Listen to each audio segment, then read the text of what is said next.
السلام عليكم ورحمة الله تعالى وبركاته.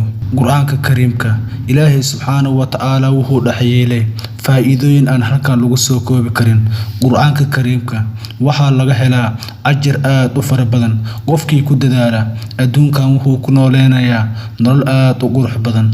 Aakhirana waxa lagu abaalmarinayaa jannada Ilaahay subhanahu wa ta'ala. Quraanka Kariimka fadliga laga helo halkan lagu ma soo koobi karo, balse waxa aad u guuleystay qofkii mar waliba ku dadaala akhrinta Quraanka Kariimka. Qofkii mar waliba joogteeya inuu Quraanka aad ugu dadaalo, inuu aad ugu tadabburo, inuu aad u akhriyo, qofkaas ayaa guuleystay adduun iyo aakhiro. Hadaba waxaan rabaa inaan kula wadaago hal suurad haddii aad akhrisatid u dhiganta Quraanka 3 meelood hal meel.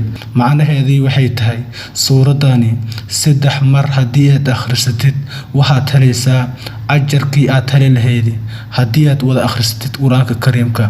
Waa suurad aan inaba caadi ahayn. Suuradani waa suurad aad u gaaban, mar walibana waad ku dadaali kartaa. Waa suuratul Ikhlaas. Waxaa jira xadiis sheegaya in akhrinta suuratul Ikhlaas ay la sameyn tahay akhrinta qayb ka mid ah Quraanka Kariimka, gaar ahaan inuu Ilaahay subhanahu wa ta'ala ku siin doono ajar aad u fara badan. Waxay nafta dadka u keentaa daaq iyo ajar aad u weyn. Dadka akhriya suuratul Ikhlaas si daacad ah aad ugu dadaala akhrinteedii waxay helayaan ajar aad u fara badan sida Ilaahay subhanahu wa ta'ala noo sheegay. Ilaahay subhanahu wa ta'ala wuxuu siinayaa qofkii akhriya ajar aad u weyn, sababtoo ah suuradani waxay ka hadlaysaa sifooyinka Ilaahay subhanahu wa ta'ala. Qofka markuu si dhab ah u barto macnaheedii iyo fariinta ay xambaarsan tahay wuxuu helayaa ajar aad u fara badan. In la akhriyo salaada ka hor hurdada iyo goob waliba aad taagan tahay waxa aad u qiimo badan in suuratul Ikhlaas lagu daro salaada ama akhrinteedii subaxdii iyo habeenkii. Tani waxay tahay ficil lagu doonayo in la ilaaliyo xusuusta Ilaahay subhanahu wa ta'ala iyo tawxiidka iyo dhowrsanaanta Ilaahay subhanahu wa ta'ala, inuusan jirin alla kale oo la wadaajiyo Ilaahay subhanahu wa ta'ala. In aad loogu dadaalo akhrinta suuradani waxa laga helaa ajar aad u fara badan.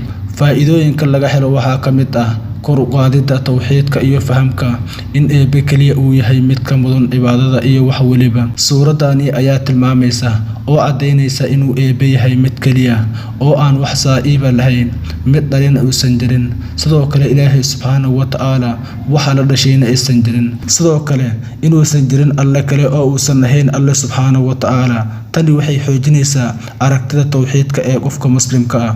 Waxa aad muhiim u ah in loogu dadaalo akhrinta suuradani. Faa'iidooyinka laga helo halkan lagu ma soo koobi karo. Wax waliba waxa ka qiimo badan qofka inuu aad ugu dadaalo akhrinta suuradani. Haddii aad maalin waliba ku celceliso suuradani imsa jeer ayaad heli kartaa ajar aad u fara badan. Ilaahay subhanahu wa ta'ala wuxuu nagu abaalmariyay fursadooyin aad u qiimo badan. Ilaahay subhanahu wa ta'ala wuxuu nagu abaalmariyay fursadooyin aan inaba caadi ahayn, balse shaydaan ayaa naga tambatay. Maanta shaydaanka aad ayuu ugu dadaalaa dadka muslimiinta inuu hor istaago.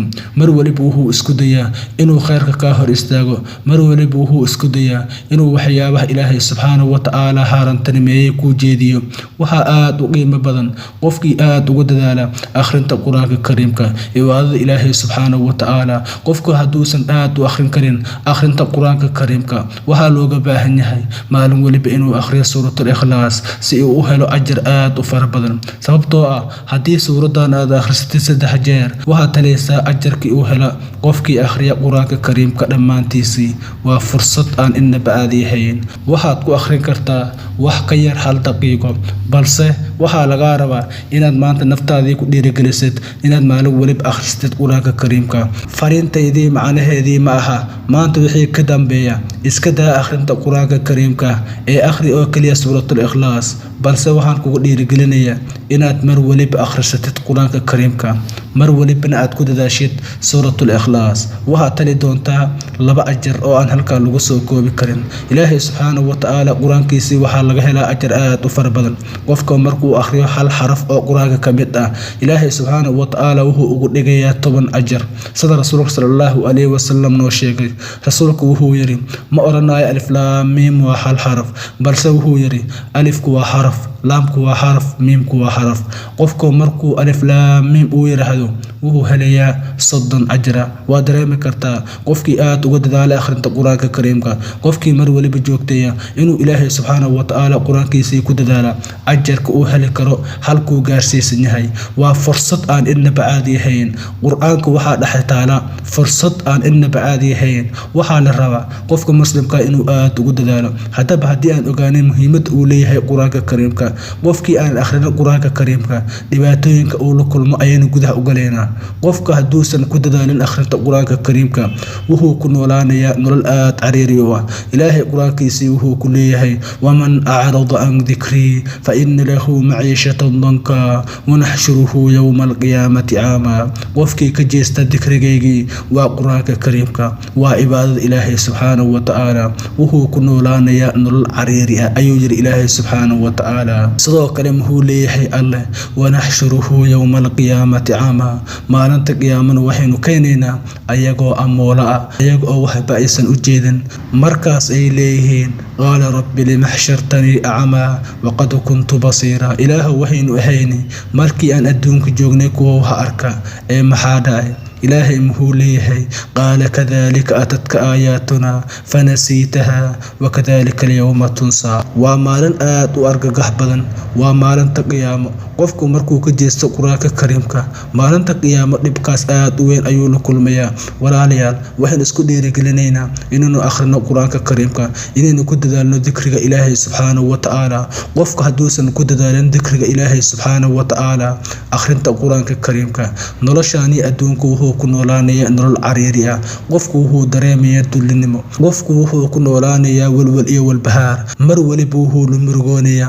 noloshaani cariiriga uu ku jiro mar waliba wuxuu ku walwalayaa sida uu u nool yahay noloshiisii waxay noqonaysaa mid aad cariiri ah walaalayaal waxaynu halkaas ka fahmaynaa akhrinta quraanka kariimka in laga helo fadli aan halka lagu soo koobi karin sidoo kale qofka haduusan akhrin quraanka kariimka inuu la kulmo doono caqabadooyin aad u fara badan adduunyo aakhiro hadaba waxaynu isku dhiirigelinaynaa inaynu aad uga dadaalno quraanka kariimka inaynu aad uga dadaalno suuratul ikhlaas waa suurad qiimaha ay leedahay hadal aan lagu soo koobi karin waa suurad qiimaheedii halkaan lagu soo koobi karin waxa aad u guuleystay qofkii aad u akhriya quraanka kariimka qofkii aad uga dadaala ilaahay subxaanahu wa ta'aala quraankiisii qofkii aad uga dadaala quraanka kariimka waa qof ka duwan dadka kale noloshiisii waxay tahay mid aad u qurux badan wuxuu ku nool yahay farxad iyo reereen noloshiisii aad ay u qiimo badan tahay walaalayaal waxaan isku dhiirigelinaynaa inaynu aad uga dadaalno quraanka ilaahay subxaanahu wa ta'aala inaynu aad uga dadaalno akhrinta suuratul ikhlaas inaynu aad uga dadaalno ku xirnaanshaha ilaahay subxaanahu wa ta'aala si aan adduunkan ugu noolaano nolol aad u qurux badan aakhirana Allah subxaanahu wa ta'aala nooga abaalmariyo jannadiisii muuqaalkaani like saara haddii nagu cusub tihiin subscribe noo saara aad iyo aad u mahadsantihiin intaan muuqaalka aan ku kulmi doono sidaas nabadgelyo wassalaamu calaykum waraxmatullaahi ta'aala wabarakaatuh